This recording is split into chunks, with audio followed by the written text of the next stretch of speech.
ये मोहब्बत की दुकान जो है वो तो फेल हो चुकी है, कर्नाटका में भी फेल हो चुकी है। अभी जो 2024 में जो चुनाव होंगे, अगर आप आने वाले समय में देखेंगे, लोग इनको भली भांति से समझ चुकी है और ये सब के सब इनकी जो है ये चोरी करने की संगठन है। और चीज़ें तो महंगी केवल यहीं से नहीं है, ये तो इंटरनेशनल मार्केट का भी असर है। इतने युद्ध हो रहे हैं, सारी चीज़ें हो रही हैं, उसके बावजूद भी हमारा देश के जीडीपी ग्रो कर रहा है। ये हिंदू मुस्लिम की बात नहीं है। इजराइल ने हमारा हमेशा साथ दिया, रसिया ने हमारा साथ दिया है, और जिसने हमारा साथ दिया है हम उसी के पक्ष में खड़े रहेंगे। गुंडे को किसी धर्म समुदाय से जोड़ेंगे, किसी आतंकवादी को धर्म समुदाय से जोड़ेंगे, क्या उचित होगा? यहाँ तो किसी भी जाति धर्म का हो, अगर वो गुंडा है तो गुंडा है। आप देख रहे हैं वार्ता 24। नमस्कार, मैं हिमांशु शर्मा और आप देख रहे हैं वार्ता 24। आज हमारे साथ गाजियाबाद के एक बिजनेसमैन, एक उद्योगपति जुड़े हुए हैं जिनका नाम है विराट सिंह।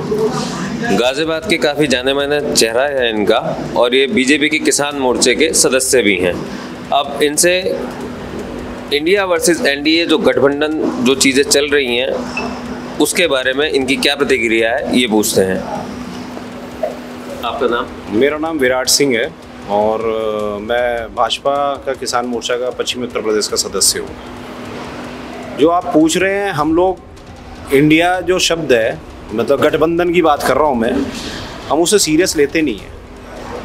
ये एक मनगढ़ंत बनाई हुई संगठन है, केवल अपने आप को बचाना चाहते हैं। ये भ्रष्टाचार, जिन जिन लोगों पर भ्रष्टाचारी लोग हैं, जैसे ही हम पुलिस या ईडी इनसे पूछताछ करती है, सीबीआई पूछताछ करती है, तो ये सब इकट्ठे हो जाते हैं और इनके खिलाफ, मोदी जी के खिलाफ, देश के खिलाफ मनगढ़ंत बातें करना शुरू कर देते हैं। तो इसलिए हम लोग इन्हें सीरियस लेते नहीं हैं। और ये आप देखेंगे राजस्थान के चुनाव में भी अगर आप जाएंगे तो सपा बोल रही है कि मेरे को टिकट चाहिए, और ये टिकट दे नहीं रहे। आपस में इनका आज तक तो इनका गठबंधन हुआ नहीं है।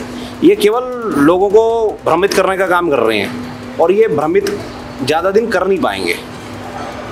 लेकिन जैसा कि अभी देखा गया है, मोदी जी, ये राहुल जी की जो देश जोड़ो यात्रा चल रही है, मोहब्बत की दुकान खुल रही है, इसका असर कहीं ना कहीं कर्नाटका में देखने को आया है। तो इस बारे में आप क्या कहेंगे?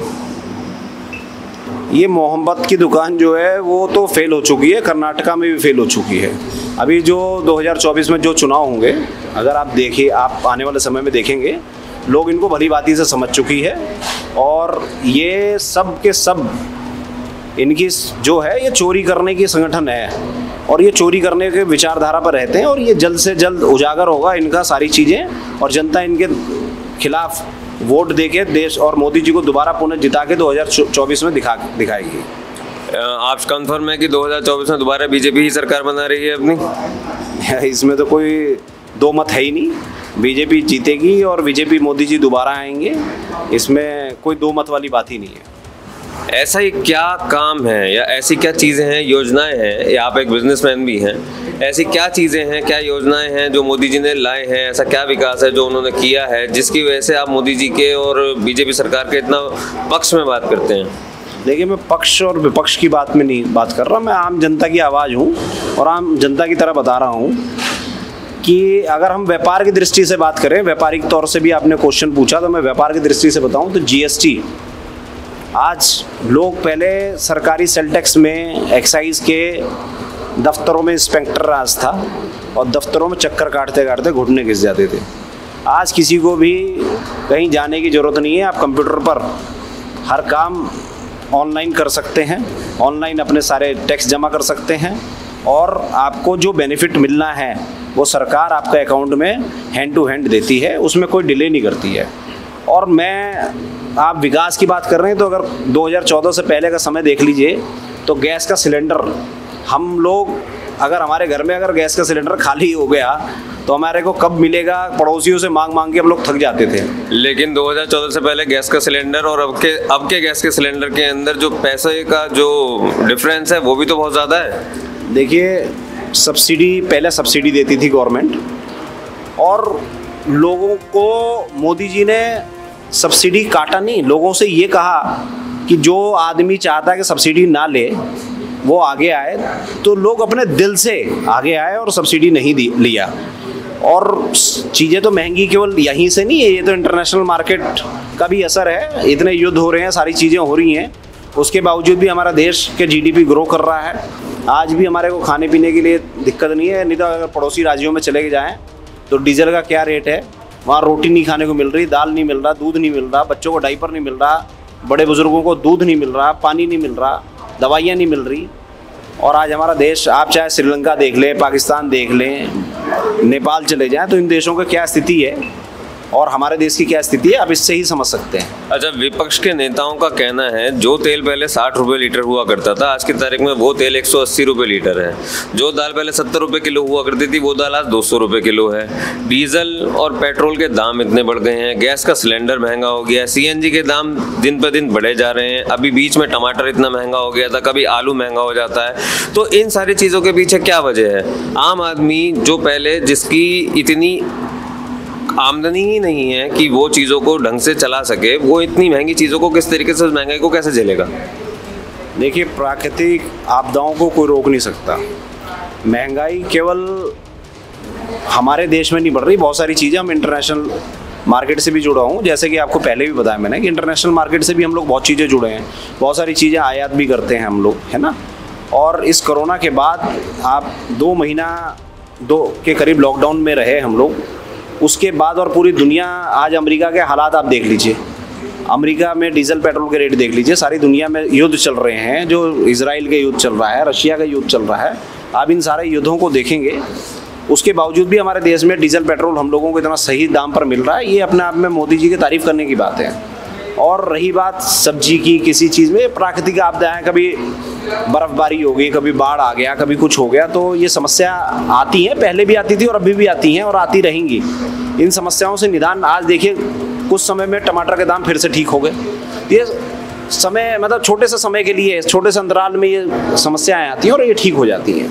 अच्छा, ये जो यूक्रेन और रशिया का युद्ध चल रहा है और जो इजराइल और इस समय फ़लस्तीन का युद्ध चल रहा है, इस युद्ध का कोई असर आपको लगता है 2024 के इलेक्शन पे आएगा? जिस तरीके से कहीं ना कहीं कोई इजराइल को सपोर्ट कर रहा है, कहीं ना कहीं लोग फ़लस्तीन को सपोर्ट कर रहे हैं एक ही देश में होने के बावजूद, जबकि देश कह रहा है कि वो इजराइल के साथ है, तो आप इस बारे में क्या कहना चाहेंगे? देखिए, 2024 में चुनाव से पहले मोदी जी ने जो पूरी दुनिया को सामने एक लीडर के रूप में अपने आप को बना के दिखाया, G20 के सम्मेलन में भी देखा, और इस युद्ध में भी सबको जाके समझाना करना, लोगों को, अपने देश के लोगों को वहाँ से लेके आना, जिस ढंग से लेके आए, ये अपने आप में देश देख रहा है और इस किसी से छिपा हुआ नहीं है। इसमें जो मोदी जी ने जो अपना व्यक्तित्व दिखाया, इस देश का मान सम्मान बढ़ाया, ये अपने आप में बहुत महत्वपूर्ण है। और ये हिंदू मुस्लिम की बात नहीं है। इजराइल ने हमारा हमेशा साथ दिया, रशिया ने हमारा साथ दिया है, और जिसने हमारा साथ दिया है हम उसी के पक्ष में खड़े रहेंगे। और ये लोग अच्छे लोग हैं और हमेशा हमारे समय समय पर हमारा साथ देते आए हैं। अच्छा, जैसे कि भारत एक अहिंसावादी देश है, गांधी जी के पच्चीनों पे चलने वाले यहाँ के लोग हैं, और हमारी विचारधारा भी कुछ उसी तरीके की है कि हमें अहिंसा नहीं करनी। तो इस समय जो फ़लस्तीन के ऊपर अटैक हो रहा है, इस समय जो फ़लस्तीन के ऊपर चीज़ें हो रही हैं, ठीक है, फ़लस्तीन ने अटैक किया, लेकिन जो लोग फ़लस्तीन के साथ हैं वो इस बात को बोलते हैं कि ये लड़ाई आज की नहीं है, 70 साल पुरानी लड़ाई है। ये लड़ाई वो लड़ाई है जिस पर इजराइल ने फ़लस्तीन की ज़मीन पर कब्जा कर लिया। तो अब जो हिंसा हो रही है, वो उस हिंसा को आप क्या कहेंगे? देखिए, हिंसा किसी भी प्रकार का गलत है, चाहे वो फ़लस्तीन का हो चाहे इजराइल का हो, लेकिन ये शांतिपूर्ण तरीके से समझौता करा जा सकता था, जो गाजा पट्टी के लोगों ने करा इजराइल के साथ, और इजराइल जो कर रही है वो दोनों ही गलत है। हम उस चीज़ को गलत मानेंगे क्योंकि हम लोग महात्मा गांधी जी के वंशज हैं और इस चीज़ के पक्ष में नहीं है। लेकिन इजराइल जो कर रही है वो अपने बचाव के लिए कर रही है, वो अपने बचाने के लिए उन लोगों के साथ युद्ध कर रही है, वो बचाव कर रही है, ना कि युद्ध कर रही है, ना कि किसी को मार रही है, वो बचाव कर रही है। आप उसे दूसरे ढंग से ना देखें, वो बचाव के तौर पर ही देखें। और फिर भी मोदी जी शायद इस चीज़ के लिए प्रयासरतन है कि ये लड़ाई बंद हो, और हमारे देश का कोई भी आदमी नहीं चाहेगा कि कहीं पर भी इस टाइप का युद्ध हो जिससे नुकसान हो, किसी भी प्रकार का नुकसान, चाहे वो व्यक्तिगत तौर पर हो, बच्चों के तौर पर हो, चाहे खाने का सामान हो, गाड़ी का सामान हो, कुछ भी चीज़ का, तो वो नुकसान गलत है। हम लोग उसके समर्थन में नहीं है। अच्छा सर, एक जैसे गाजियाबाद के सम्मानजनक नागरिक होने के नाते जब से योगी सरकार उत्तर प्रदेश में आई है तो गाजियाबाद के अंदर आपको क्या क्या विकास लगा कि हुआ है, और किन किन चीज़ों में, गुंडा राज में या किसी भी चीज़ में आपको क्या लगा है कि क्या परिवर्तन है? देखिए, जब से योगी जी आए हैं कोई पूछने वाली बात ही नहीं है। अद्भुत, लोगों को दिल से बता रहा हूँ मैं, अद्भुत प्रोग्रेस हुई है इस गाजियाबाद में। रैपिड ट्रेन कल ही उद्घाटन करके गए हैं मोदी जी और योगी जी। रोडों की व्यवस्था देख लीजिए, इतने सारे रोड बन गए। आज पहले हमें मेरठ जाना हमारे लिए कितना बड़ा कठिन काम होता था, हम समझ नहीं पाते थे कि हम कितने देर में पहुंचेंगे। आज हमें पता है कि हम किसी को समय दे सकते हैं कि हम जी 45 मिनट में पहुंच रहे हैं, आप हमारा इंतज़ार करो। तो ऐसे बहुत सारे, मतलब मैं बता नहीं पाऊंगा। शासन व्यवस्था, पुलिस प्रशासन, आज हमारे महिलाओं को कितना सम्मान है, किसी भी समय कितने भी गहने पहन के आज घूम सकती हैं, घर से आ सकती हैं, जा सकती हैं, है ना। ट्रेनों में सफ़र कर सकती हैं, बसों में सफ़र कर सकती हैं, लोकल कहीं पर भी घूम सकती हैं, सबको सुरक्षा है, हमारी बहन बेटियाँ सुरक्षित हैं। आज हमारे उत्तर प्रदेश में किसी भी बाहर से आदमी धमकी नहीं दे सकता। हमारे योगी जी ऊपर इतना विश्वास है हम लोगों को। जैसे योगी जी का बुलडोजर बहुत फेमस है, लेकिन इस बारे में मैं आपसे एक सवाल पूछना चाहूँगा कि ऐसा नहीं लगता आपको कि योगी जी का बुलडोजर एक विशेष समुदाय के लोगों के ही घर तोड़ रहा है?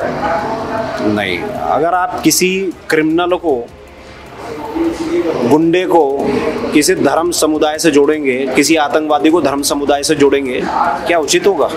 यहाँ तो किसी भी जाति धर्म का हो, अगर वो गुंडा है तो गुंडा है। और मुझे लगता है वो किसी भी जाति धर्म के लोग गुंडे को गुंडा ही बोलेंगे, जो हमारी बहन बेटियों के साथ बदतमीजी कर रहा हो, जो इस देश के साथ बदतमीजी कर रहा हो, इस देश के साथ गलत काम कर रहा हो, तो वो गलत है। और मुझे लगता है कि सभी लोग, किसी भी समुदाय के लोग हैं, वो मेरे साथ में ही होंगे, मेरी बातों से हामी ही भरेंगे। आज ये थी बातचीत गाजियाबाद के उद्योगपति विराट सिंह जी के साथ। मैं हिमांशु शर्मा, वार्ता 24। धन्यवाद।